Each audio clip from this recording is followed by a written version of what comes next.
अपना गुजारा कर रहे थे। सुदामा जी भिक्षा मांगने जाते थे तो 4-5 घर भिक्षा मांगने जाते थे, अगर वहां से नहीं मिले नहीं तो उसके आगे नहीं जाते। अगर मिल जाए तो अपना भोजन बनाकर खा लेते थे और नहीं मिले तो भूखे सो जाते थे। केवल भगवान कृष्ण का ध्यान करते थे, भगवान नारायण का ध्यान करते थे। इतनी गरीबी थी राम कि वह संग्रह परिग्रह नहीं करते थे। गरीबी होने के बाद भी ज्यादा इकट्ठा नहीं करते थे। जितना मिल गया खुद ने खा लिया, उसके बाद बचा जो दान कर दिया। ऐसे धर्मात्मा व्यक्ति थे सुदामा जी। जीवन का बहुत बड़ा भाग इसी तरह बीत गया, बहुत सारी उम्र निकल गई। एक बार जब सुदामा घर पे नहीं थे तो उनके यहाँ एक संत मंडली आई। सुदामा जी के यहाँ संत महात्मा, उन्होंने सुदामा जी की पत्नी को आवाज लगाई और कहा कि हम दूर से आए, हमको भोजन के लिए कुछ दे दो। तो सुदामा जी की पत्नी ने कहा कि प्रभु हमारे घर में तो खाने को कुछ नहीं है, हम आपको कहां से देंगे, हम ही भूखे बैठे। मेरे पति वहां भिक्षा लेने के लिए गए, वो जैसे आ जाएंगे कुछ ना कुछ लाएंगे तो मैं आपको दे दूंगी।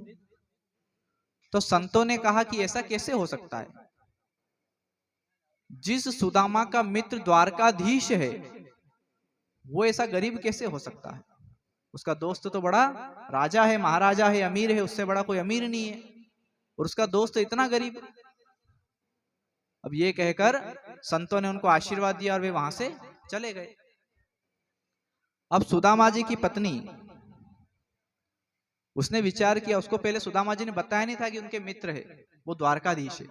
हाँ, ये कहते थे कि कृष्ण है, कृष्ण मेरा दोस्त है, कृष्ण मेरा मित्र है, परंतु द्वारकाधीश का नहीं बताया कि वो द्वारका का राजा है। तो जब सुदामा भिक्षा मांगकर आए ना, तो उन्होंने,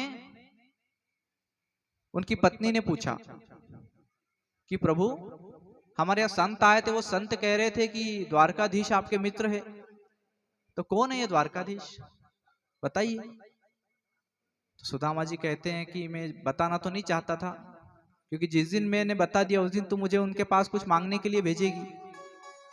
सुदामा जी इसलिए नहीं बताते कि मैंने अगर अपनी पत्नी सुशीला को बता दिया ना कि मेरा दोस्त तो बड़ा अमीर है, राजा महाराजा है, तो पत्नी जरूर कहेगी कि जाओ अपने दोस्त से थोड़ी सहायता मांगो, आपको कुछ सहायता दे देगा तो अपना जीवन अच्छे से निकलेगा।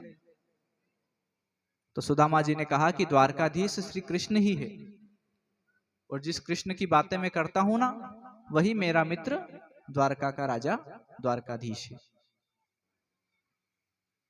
तो सुशीला ने कहा कि स्वामी अगर ऐसी बात है तो आप अपने दोस्त के पास जाइए, दूसरा तो कोई हमारा इस संसार में नहीं है जो हमारी रक्षा करे, हमारी मदद करे।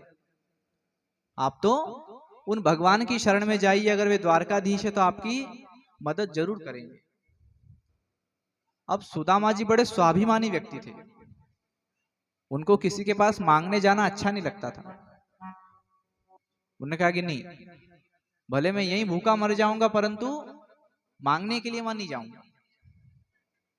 बहुत समझाया सुशीला ने, नहीं माने। तो सुशीला ने कहा कि आप मांगने मत जाइए, मैं मांगने थोड़ी भेज रही हूं।